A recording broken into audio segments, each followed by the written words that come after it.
Olá, sejam muito bem-vindos. Hoje a gente vai ligar o nosso GPS jurídico para desbravar um tema que parece um bicho de sete cabeças, mas que é fundamental no mundo de hoje: o direito internacional privado. Pense nele exatamente como um GPS, aquele que nos dá o caminho certo quando as leis de vários países se encontram. Imagina só a cena. Uma brasileira casa com um italiano, mas a cerimônia é na Argentina. Ou um francês que compra um apartamento em São Paulo. Essas situações são super comuns, muito mais do que a gente pensa, e todas elas trazem a mesma dúvida, né? Qual lei vai valer? A do Brasil? A da França? A da Argentina? É exatamente para responder essa pergunta que existe o direito internacional privado. Bom, esse aqui é o nosso mapa de hoje. A gente vai começar ligando o GPS para entender as regras principais que colocam ordem e trazem clareza para toda essa complexidade. Vamos lá? Para começar a nossa viagem, a gente precisa entender o ponto de partida. O princípio básico que guia como o Brasil enxerga as leis de outros países. Essa é a base de tudo. A questão toda é a seguinte: claro que a lei brasileira é soberana dentro do Brasil, mas o nosso sistema é mais esperto que isso. A gente adota o que se chama de territorialidade temperada. E o que isso quer dizer? Quer dizer que, em situações bem específicas, a gente permite, sim, que uma lei estrangeira seja aplicada por aqui. É uma forma muito mais inteligente e moderna de lidar com o mundo conectado, né? Agora sim, vamos para a primeira grande regra do nosso GPS, que é focada nas pessoas. E essa é talvez uma das conexões mais importantes de todas: a lei do domicílio. O nome em latim é lex domicilii, mas, traduzindo para o bom e velho português, para questões pessoais, a lei que vale é a do lugar onde a pessoa tem sua residência permanente, com aquela intenção de ficar por lá. É o que os juristas chamam de ânimo definitivo. E o que exatamente essa lei do domicílio define? Olha só, ela trata de coisas super importantes na vida de alguém. Quando começam e terminam os direitos de uma pessoa, as regras sobre o nome dela, quando ela atinge a maioridade legal e até os direitos de família. Tudo isso está lá no artigo 7º da nossa Lei de Introdução às Normas do Direito Brasileiro, a famosa LINDAB. Para ficar bem claro, vamos ver um exemplo prático. Pensa num rapaz de 19 anos que está aqui no Brasil a passeio. Ele é domiciliado na Espanha. A pergunta é: ele já é maior de idade? Para responder isso, a gente não olha a lei brasileira. A gente tem que olhar a lei do domicílio dele, ou seja, a lei espanhola. É a lei de lá que vai dizer se ele tem ou não capacidade legal. Um exemplo perfeito de como o princípio funciona. Certo. E o casamento? O casamento é um capítulo à parte. Aqui, o nosso GPS jurídico tem que usar várias regras de conexão ao mesmo tempo. Ou seja, leis diferentes podem ser aplicadas para partes diferentes do mesmo casamento. Para facilitar a nossa vida, o direito divide a análise de um casamento internacional em 4 pontos principais. E o mais interessante é que cada um desses pontos pode, em tese, ser regido por uma lei diferente. Vamos ver como isso acontece? E aqui tem uma regra de ouro que não pode ser esquecida. Se o casamento for celebrado no Brasil, não tem discussão.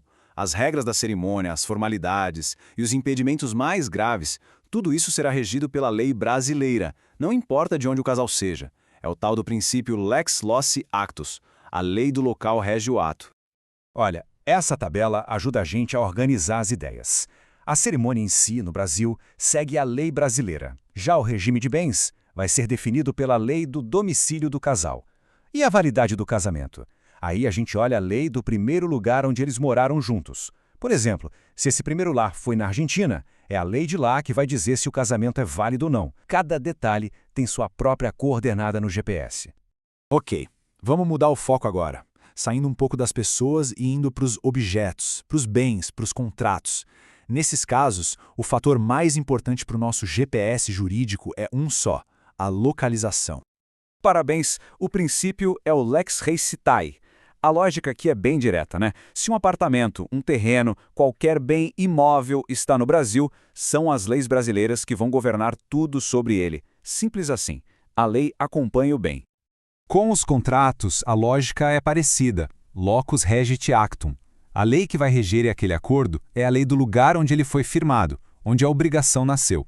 Basicamente, onde o negócio foi fechado é que dita as regras do jogo. E para a gente fechar nosso roteiro, vamos falar de sucessão, um assunto delicado e que pode ficar bem complexo quando envolve mais de um país. O que acontece com os bens de alguém depois que a pessoa se vai? A regra principal para a herança nos leva de volta a um conceito que a gente já viu: o domicílio. Assim como na capacidade da pessoa, é a lei do último domicílio de quem faleceu que, em princípio, vai governar toda a sucessão. O artigo 10 da LINDB não deixa dúvida. A lei do domicílio é a regra geral. Não importa onde os bens da herança estejam espalhados pelo mundo. Mas, e sempre tem o mais, existe uma exceção brasileira muito importante. E essa é a grande sacada da nossa lei. Ela funciona como uma camada de proteção. Se a pessoa que faleceu tinha bens aqui no Brasil e o cônjuge ou os filhos são brasileiros, a justiça daqui vai fazer uma comparação. Vai olhar a lei do domicílio e a nossa. Se a lei brasileira for mais vantajosa para os herdeiros brasileiros, é ela que vai ser usada para dividir os bens que estão em território nacional. É uma salvaguarda, uma proteção aos interesses daqui. Para a gente amarrar tudo, esse quadro é o nosso resumo final. Uma espécie de guia rápido, mostrando qual coordenada o nosso GPS jurídico usa para cada tipo de situação. Da capacidade de uma pessoa até a herança, cada caso tem sua regra de conexão bem definida. No fim das contas, o grande objetivo de todo esse sistema é trazer previsibilidade e segurança jurídica. No mundo onde pessoas, bens e contratos atravessam fronteiras o tempo todo, essas regras são a garantia de que existe um caminho claro para resolver os problemas e definir os direitos de cada um. E para a gente encerrar, fica aqui uma provocação para se pensar. À medida que o nosso mundo fica mais e mais digital, com bens que não existem fisicamente em lugar nenhum, como uma propriedade no metaverso, como será que esses princípios, tão baseados em localização física e domicílio, vão se adaptar? Como é que o nosso GPS jurídico vai precisar ser atualizado para conseguir mapear esses novos territórios que nem fronteiras têm? Fica aí a reflexão.